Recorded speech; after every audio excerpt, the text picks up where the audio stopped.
바울은 신앙의 좋은 모델입니다. 빌립보서 3장 17절 형제들아 너희는 함께 나를 본받으라.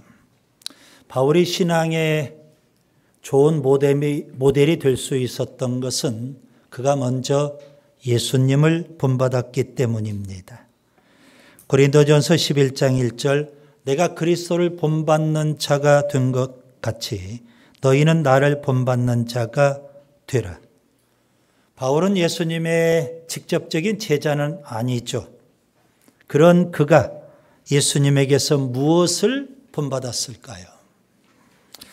바울이 예수님에게서 본받은 것, 우리는 빌립보서에서 세 가지를 살펴볼 수가 있습니다. 그 세 가지를 저는 예수 정신 이렇게 표현합니다. 예수 정신, 바울이 본받았던 예수 정신 세 가지는 십자가 정신, 공동체 정신, 그리고 청지기 정신입니다. 빌립보서 3장 18절부터 21절에서 바울은 십자가 정신을 먼저 말씀합니다. 특히 그들과 우리를 아주 선명하게 대조하죠. 그들은 그리스도의 십자가의 원수로 행하는 사람들입니다. 우리는 십자가 정신을 본받는 사람들입니다. 그들의 마침은 멸망이죠. 우리는 하늘의 시민권을 갖고 있는 사람들입니다. 그래서 천국을 소망하며 살고요.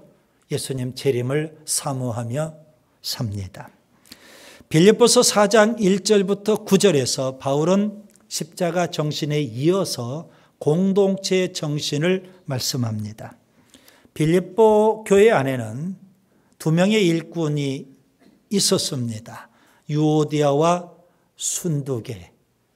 바울과 함께 열심히 사역을 했던 복음의 일꾼들인데 빌립보 교회 공동체 안에서 서로 갈등을 빚고 싸웁니다.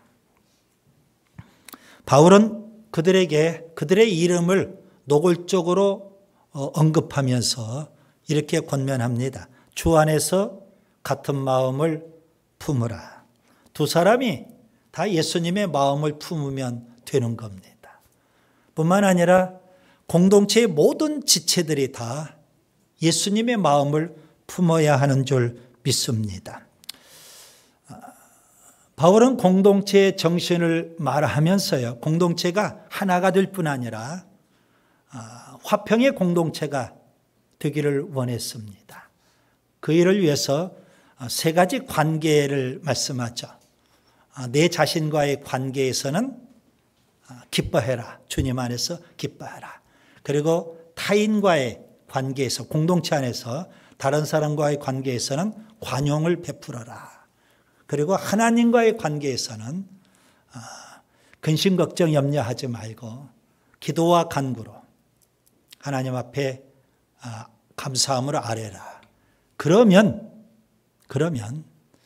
하나님의 평강이 임하게 될 거다. 그렇게 말씀합니다.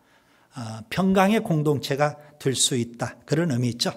교회의 모든 지체들이 그 세 가지 관계가 건강하면 자기 자신과의 관계, 그리고 다른 형제와의 관계, 그리고 하나님과의 관계에서 우리가 좋은 관계를 맺으면 모든 공동체의 지체들이 다 평강할 수 있다는 겁니다. 오늘 본문은 공동체 정신에 대해서 결론적으로 주신 말씀입니다. 본문 서두에 보면 끝으로 그랬죠. 결론적으로 그런 의미입니다. 오늘 본문을 유대인 신약 성경을 보면 이렇게 번역이 되어 있습니다. 유대인들이 번역한 신약 성경이 있습니다. 그 신약 성경에 보면 이렇게 번역되어 있습니다. 형제 여러분, 결론을 말하건대 참되고 고상하고 의롭고 순수하고 사랑스럽고 흠모할 만한 것과 덕스럽고 칭찬할 만한 것에 여러분의 생각을 집중하십시오. 내게서 여러분이 배우고 받고 듣고 본 것을 계속 행하십시오. 그러면 샬롬을 주시는 하나님께서 여러분과 함께 하실 것입니다. 여러분 본문 바로 앞에 빌립보서 4장 7절을 보시면 하나님의 평강이 그리스도 예수 안에서 너희의 마음과 생각까지도 지켜주신다 하는 겁니다. 평강이 임한다 그런 말씀이 있죠. 오늘 본문 마지막을 보세요. 평강의 하나님이 너희와 함께 하시리라. 오늘 말씀은 그 하나님, 평강의 하나님인데 그분이 교회 공동체와 함께 하신다 그런 의미입니다. 빌립보서 4장 7절은 공동체의 모든 지체들에게 하나님께서 평강을 주셔서 그들의 마음과 생각까지도 하나님이 지켜주신다 그런 의미고, 오늘 본문 마지막에 있는 말씀은 평강의 하나님이 공동체와 함께 해주신다 그런 의미입니다. 그래서 공동체는 여러분 하나가 되어야 돼요.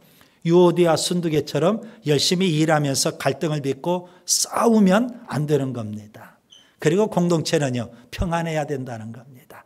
평강의 공동체를 이루어야 되는 줄 믿습니다.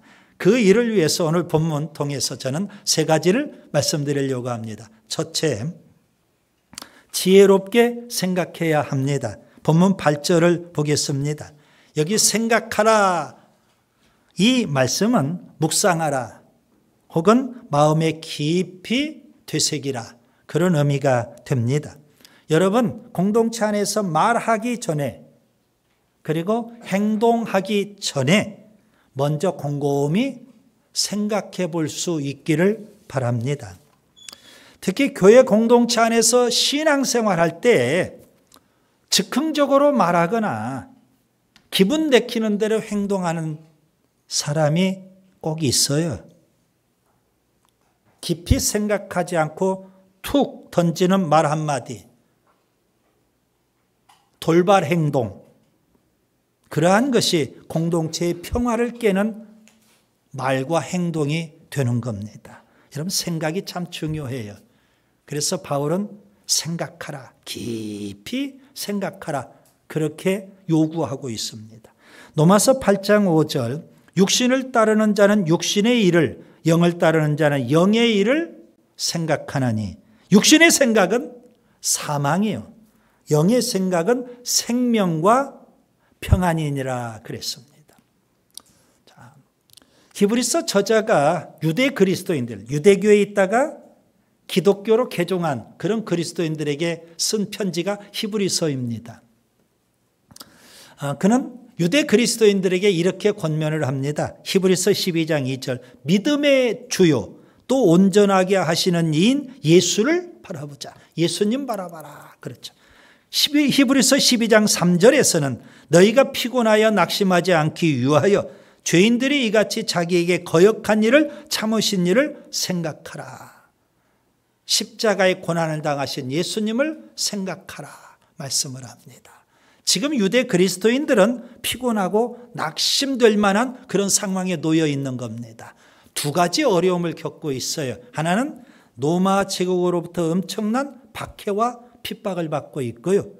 또 한편으로는 유대교에 있었던 사람들이 예전에 유대교에 있었으니까요.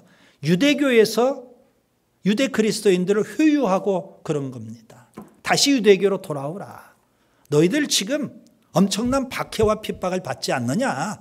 유대교로 돌아오면 그런 박해와 핍박이 없다는 겁니다.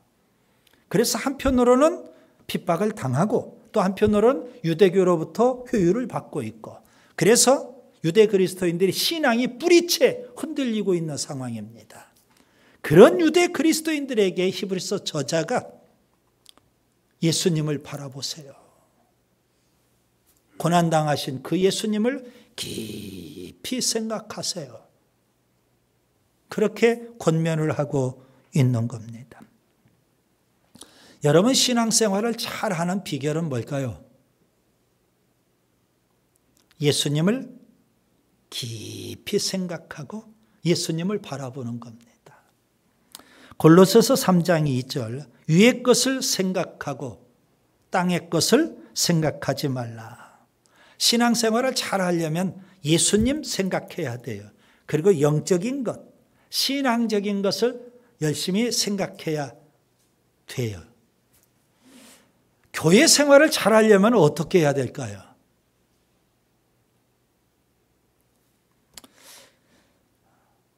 교회 생활을 잘하려면 어떻게 해야 될까? 방법은 간단합니다. 신앙생활 잘하려면 영적인 걸 생각하고 신앙적인 걸 생각하고 그 핵심인 예수님 바라보고 예수님 생각을 많이 해야 돼요. 교회 생활 잘하려면 나 개인보다도 교회 공동체를 생각해야 됩니다. 나보다도 교회 공동체의 우선순위를 두어야 하는 겁니다. 그런 사람이 교회 생활을 잘할 수 있거든요. 오늘 본문에서 바울은 빌립보 교회를 향해서 생각하라 그렇게 권면합니다. 뭘 생각하라는 걸까요? 한마디로 표현하면 교회 공동체를 생각하라 그런 의미입니다. 교회 공동체를 생각하는 사람은 바울이 지금 언급한 8가지 덕목을 마음에 깊이 새기게 되어 있어요. 공동체 안에서 자기 하고 싶은 대로 말하고 자기 하고 싶은 대로 행동하는 게 아니거든요. 공동체를 생각하는 사람은 어떻게 할까요? 8가지 덕목이 있는데 첫째, 참된 것을 생각하게 됩니다. 참된 것이 뭔지, 거짓된 게 뭔지 이거 곰곰이 생각해보고 공동체 안에서 참된 것을 생각하고 그대로 해야 된다는 겁니다. 둘째는 옳은 것을 생각하라는 겁니다. 옳은 게 뭔지, 그런 게 뭔지 여러분 곰곰이 좀 생각해 볼 수 있기를 바랍니다. 셋째는 경건한 것을 생각하라는 겁니다. 경건한 건지 아니면 불경건한 건지 공동체 안에서. 넷째, 정결한 것을 생각하라는 겁니다. 무엇이 정결한 건지 무엇이 불결한 건지. 다섯째는 사랑받을 만한 것을 생각하라는 겁니다. 이렇게 하면 교회로부터 사랑을 받을지 하나님으로부터 사랑을 받는 건지 아니면 미움을 받는 건지 천대를 받는 건지. 여섯째는 칭찬받을 만한 것을 생각하라는 겁니다. 어떻게 해야 공동체가 칭찬해 줄까? 어떻게 하면 뒤에서 수근수근하면서 비난하고 욕하는 건지 잘 생각해 보라는 겁니다. 일곱째는 덕이 있는 것을 생각하라는 겁니다. 교회에 덕이 되는지 교회에 해가 되는 건지 좀 생각해 보고 말도 하고 행동도 해야 되지 않을까요? 그 다음에 8번째는 기림입니다. 칭송이죠. 칭송받을 만한 일인지 아니면 비난받을 만한 일인지 잘 생각해 보라는 겁니다. 여러분 이기적인 사람이 있어요. 이기적인 사람은 공동체 생각하지 않습니다. 자기만을 생각해요. 타인을 배려하지 않습니다. 공동체를 무시하고 공동체를 함부로 대하고요. 공동체를 쉽게 버리기도 합니다. 나에게 유익이 되지 아니하면 뭐 형제고 뭐고 없죠. 공동체고 뭐고 없어요. 나만 중요하잖아요. 지극히 이기적인 사람이 있죠. 교회가 나에게 왜 이런 걸 안 해주냐 이것만 따져요. 성숙한 사람은요. 교회가 나에게 해주는 것 그것 따지지 않고요. 내가 교회를 위해서 뭘 할까? 관점이 달라요. 내가 교회를 위해서 뭘 해야 될까? 하나님이 나에게 주신 직분도 있고 은사도 있고 사역도 있는데 내가 교회를 위해서 뭘 할까? 이걸 생각해요. 그런데 유치한 사람, 이기적인 사람은 교회가 나에게 왜 이런 거 안 해주나? 교회로부터 뭔가 받으려고만 하는 거거든요. 그런 공동체는 좀 성숙하지 못한 공동체가 되는 거죠. 그래서 바울은 공동체의 정신을 우리가 갖고 교회 안에서 신앙생활을 해야 되는데 우선순위를 어디에다 두어야 되느냐. 공동체의 우선순위를 두어라. 형제 자매를 좀 우선순위를 두어봐라 이거예요. 내 입장만 생각하지 말고. 그래서 나보다도 공동체를 먼저 생각하는 그런 훈련이 여러분에게 좀 필요해요. 그 다음에 둘째, 말씀대로 행동해야 합니다. 본문 9절을 보세요. 바울은 5가지 동사를 지금 언급을 합니다. 배운다, 받는다, 듣는다, 본다, 행한다. 5가지 동사가 있어요. 여기 배운다는 것은 머리로 배우는 것을 의미해요. 받는다, 마음이죠. 마음으로 받아들인다 이겁니다. 듣는다, 귀로 듣는 거예요. 귀 기울여서 듣는 겁니다. 본다, 눈으로 주목하고 바라보는 겁니다. 그 다음에 행한다, 손발을 동원해서 혹은 온몸으로 행하는 거고 행동하는 거고 실천하는 것을 의미합니다. 이 5가지 동사 가운데 가장 중요한 것, 행한다. 행한다는 단어가 일종의 본동사와 같습니다. 그렇기 때문에 이렇게 표현할 수 있죠. 배운 대로 행하라. 받은 대로 행하라. 들은 대로 행하라. 본 대로 행하라 이겁니다. 그런 사람이 말씀의 사람입니다.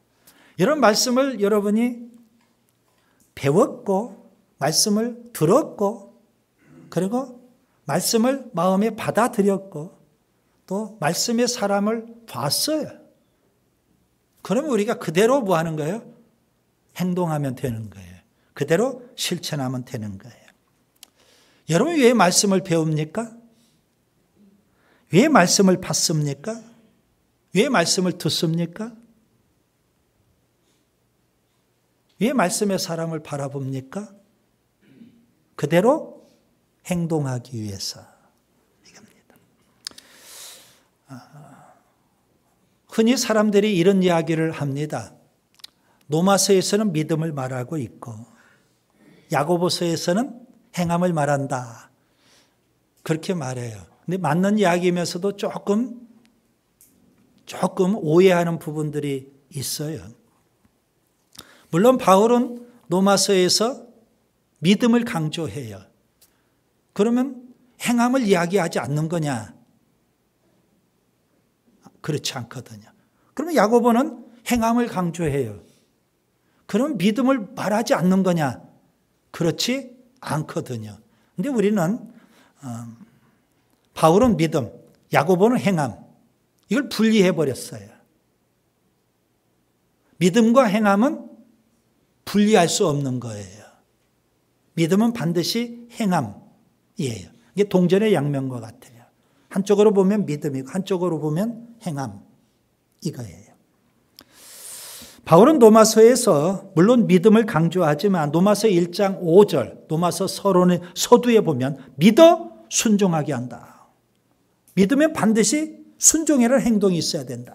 로마서 결론 마지막 부분에도 보면 로마서 16장 26절 믿어 순종하게 하렸다. 이게 믿으면 반드시 순종이라는 행동이 있어야 된다는 겁니다. 그러면 믿음만 강조하는 거 아니잖아요. 믿음은 반드시 행함으로 나타나야 된다는 거죠. 야고보는요. 야고보 2장 22절에 믿음이 그의 행함과 함께 일하고 행함으로 믿음이 온전하게 되느니라. 이겁니다. 야고보도 역시 행함을 강조하지만 믿음 이야기합니다. 자, 그러면 믿음뿐인 믿음 혹은 행함이 없는 믿음은 거짓된 거예요. 잘못된 거예요. 여러분 교회 안에서 말씀을 많이 배웠어요. 듣기도 하고 받기도 하고 보기도 하고 배웠다고요. 그러면 이제 어떻게 해야 돼요? 그대로 행함으로 드러나야 돼요. 실천해야 돼요. 어디에서요? 교회 밖 물론 좋죠. 근데 예배당 안에서 공동체 안에서 우리가 배운 대로 말씀대로 행하라는 겁니다. 예수님의 산상설교는 아주 위대한 설교입니다. 그 산상설교의 결론은 뭘까요? 예수님이 비유를 하나 말씀하셨어요. 반석 위에 집을 짓는 지혜로운 사람, 그리고 모래 위에 집을 짓는 어리석은 사람, 비유를 말씀하셨어요. 모래 위에 집을 짓는 어리석은 사람은 어떤 사람일까요? 말씀을 듣기는 들어요. 그런데 행하지 않는 사람이에요. 반석 위에 집을 짓는 지혜로운 사람은요, 말씀을 듣고 그대로 행하는 사람이에요. 둘 다 말씀을 듣기는 들어요. 말씀을 배웠어요. 말씀을 들었어요. 말씀을 마음에 잘 받아들이기까지 했어요. 그리고 말씀에 사람 본을 보기도 했어요. 그런데 행함이 있느냐 없느냐 이 차이예요. 마태복음 7장 26절 나의 이 말을 듣고 행하지 아니하는 자는 그 집을 모래 위에 지은 어리석은 사람 같다. 마태복음 7장 24절 누구든지 나의 이 말을 듣고 행하는 자는 그 집을 반석 위에 지은 지혜로운 사람 같다. 그래서 예배당 안에서 우리가 좀 더 지혜롭게 행동하려면 어떻게 해야 될까요? 곰곰이 지혜롭게 먼저 생각을 해보세요. 그리고 어떻게 행동하는 것이 이게 지혜로운 건지.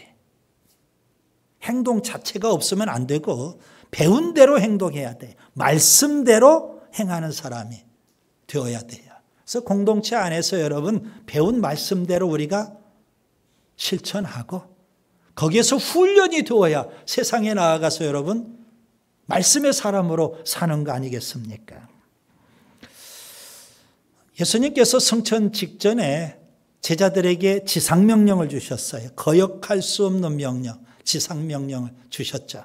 그 지상명령은 마태복음, 마가복음, 누가복음 그리고 사도행전에 나와요. 그런데 마태복음에 나오는 지상명령과 마가복음, 누가복음 그리고 사도행전에 나오는 지상명령은 약간 결이 달라요. 의미의 차이가 있어요. 마태복음에 나오는 지상명령은 마태 공동체, 마태가 목회하고 있는 교회 공동체에 주시는 일종의 지상명령과 같아요. 이게 교회 공동체에 주시는 지상명령이거든요.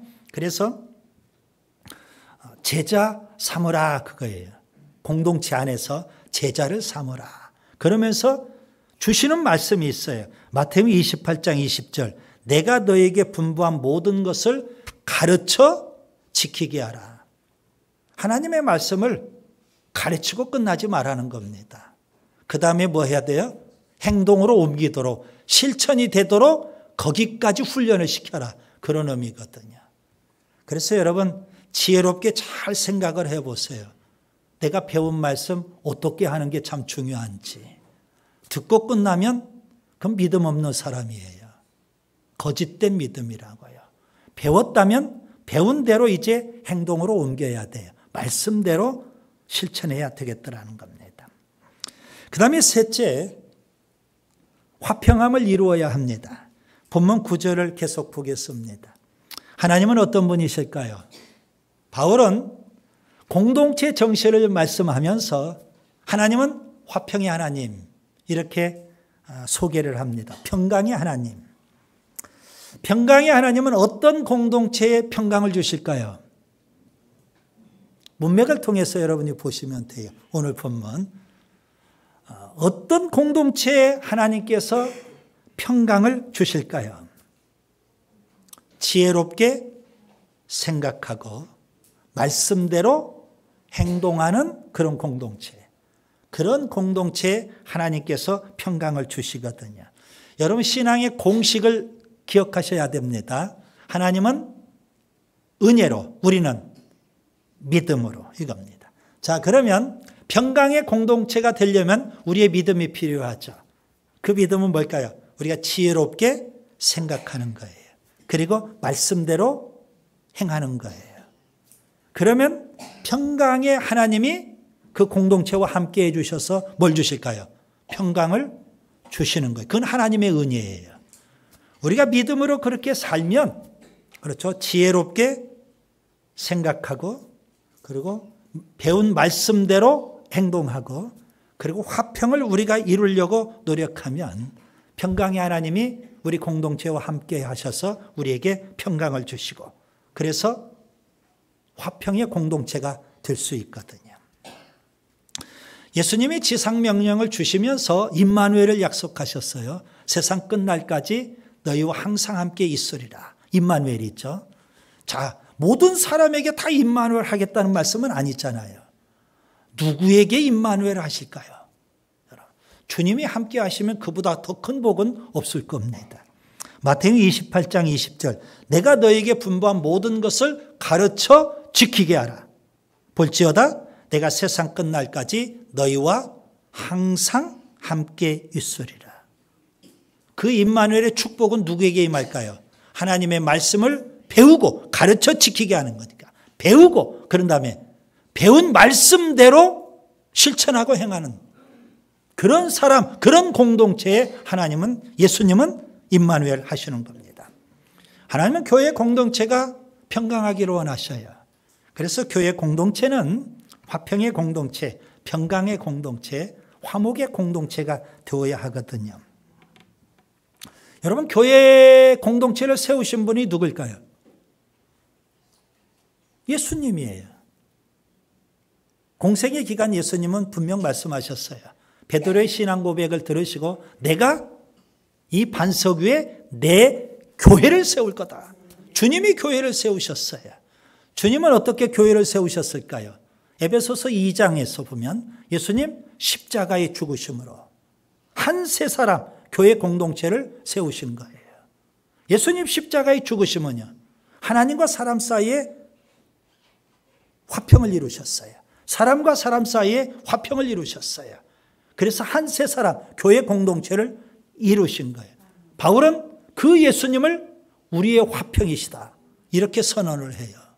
자, 그렇다면 예수님 십자가의 죽으심으로 교회 공동체를 세우셨는데 이 교회 공동체는 본질적으로 화평의 공동체가 되어야 돼요. 그런데 현실은 그렇지 못하거든요. 빌립보 교회마저도 유오디아 순두개를 통해서 교회가 갈등을 빚고 싸움과 다툼이 있어요.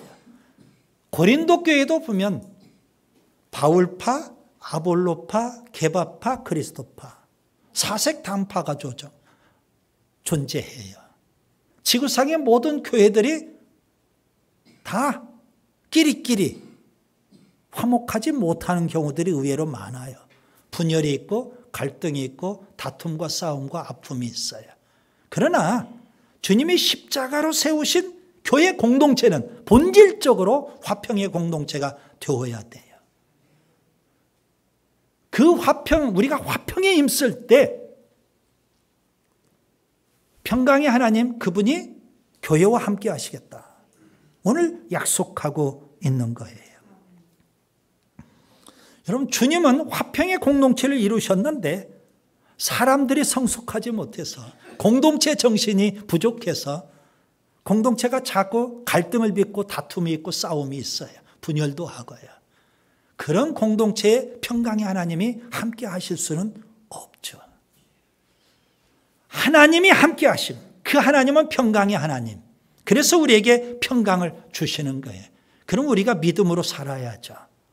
아, 교회는 본질적으로 화평이 중요한 거다. 그렇다면 우리가 교회 생활을 하면서 화평을 이루려고 해야지. 툭 한마디 던지는 것이 교회 안에 갈등의 불씨가 돼요. 그 사람의 돌발적인 행동 하나가 공동체를 깨는 행동들이 되어서는 안 된다는 겁니다. 우리는 믿음으로 살면 하나님은 우리 가운데 임하시고 화평으로 충만케 하시는 줄 믿습니다. 예수님 부활하신 다음에 제자 공동체에 나타나셔서 맨 먼저 하신 말씀이 뭘까요? 요한복음 20장 19절과 21절 두 번에 걸쳐서 주님이 말씀하셔요. 너희에게 평강이 있을지어다. 왜 이런 말씀을 하셨을까요? 십자가 지시기 전까지 제자 공동체는요, 평강하지 못했어요. 예수님이 이끌으신 제자 공동체도 제자들이 서로 누가 크냐? 다투고 갈등을 빚고 싸웠거든요. 그런 제자 공동체를 놔두고 예수님은 십자가에 죽으셨어요. 부활하신 예수님 제자들에게 나타나셔서 너희에게 평강이 있을지어다. 이제 화평의 공동체를 이루어야 하는 줄 믿습니다. 에베소서 4장 3절 평안에 매는 줄로 성령이 하나 되게 하신 것을 힘써 지키라. 자, 예수님은 십자가로 화평의 공동체를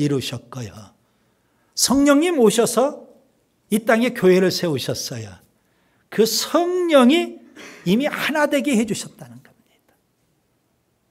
그러면 평강의 하나님이 교회 공동체에 임하셔서 화평의 공동체를 이루어 가시는 거예요. 삼위일체 하나님께서 역사를 하셔요. 그런데도 불구하고 교회가 하나가 되지 못하고 화평하지 못하다면 그건 교회가 아닌 거죠. 바울은 교회 공동체에 편지를 쓸 때마다 축복의 인사말을 합니다. 은혜와 평강이 있을지어다. 여러분 꼭 기억하세요. 교회 공동체는 샬롬의 공동체, 평강의 공동체, 화평의 공동체가 되어야 합니다. 교회가 하나가 되지 못하고 화평하지 못하다면 그건 하나님이 원하시는 교회가 아니에요. 하나님이 없는 교회라고요. 고린도전서 12장부터 14장까지 바울은 은사 문제를 이야기합니다. 예수님은 우리에게 직분을 주셨고 성령님은 우리에게 은사를 주시고 하나님은 우리에게 사역을 맡겨주신다는 거죠. 그래서 직분과 은사와 사역을 갖고 우리가 뭘 해야 될까요? 바울은 교회의 덕을 세워라 그렇게 말합니다. 교회의 덕을 세워라. 덕을 세운다는 게 무슨 의미예요? 공동체를 든든히 세워라. 공동체를 화평하게 하라. 그런 의미예요. 그래서 바울은 고린도전서 14장 33절 하나님은 무질서의 하나님이 아니시오. 고린도 교회의 노골적으로 표현하면 하나님은 싸움의 하나님이 아니시오. 바울파, 아볼로파, 게바파, 그리스도파. 분쟁의 하나님이 아니시오. 오직 화평의 하나님이시니라. 그래서 여러분 교회는 하나가 되어야 되고요. 화목에 힘써야 됩니다. 그것 때문에 우리가 뭐 하는 거예요? 지혜롭게 생각도 하고 말씀대로 행동하는 거예요. 그렇게 우리가 화목에 힘쓰면 평강의 하나님이 교회에 임하셔서 우리에게 평강을 주시고 화평을 주시는 줄 믿습니다. 이제 말씀을 정리합니다. 바울은 예수님을 본받고 또 신앙의 좋은 모델이 됐습니다. 그는 예수님에게서 예수정신을 배웁니다. 그리고 빌립보서에 예수정신을 말씀하죠. 십자가 정신, 공동체 정신, 청지기 정신이에요. 자, 오늘까지 공동체 정신에 대해서 이제 말씀을 드렸어요. 교회는 공동체입니다. 예수님 십자가로 화평의 공동체를 이루셨어요. 그런데 구원받았다고 하는 교회 지체들이 화평에 힘쓰지를 못해요. 그러니 평강의 하나님이 교회에 임하시지라, 평강의 하나님이 교회에 오시지 않아요. 잘못된 교회예요. 하나님 없는 교회라고요. 삼위일체 하나님은요, 우리에게 역사하셔서 하나된 공동체, 화평의 공동체 이루기를 원하셔요. 우리가 어떻게 해야 될까요? 세 가지입니다. 지혜롭게 생각하자. 나 개인보다도 공동체를 먼저 생각하세요. 그리고 말씀대로 공동체 안에서 행동하세요. 그리고 화평에 힘쓰세요. 하나님이 임하셔서 화평의 공동체를 이루어 주시는 줄 믿습니다. 주님 감사합니다.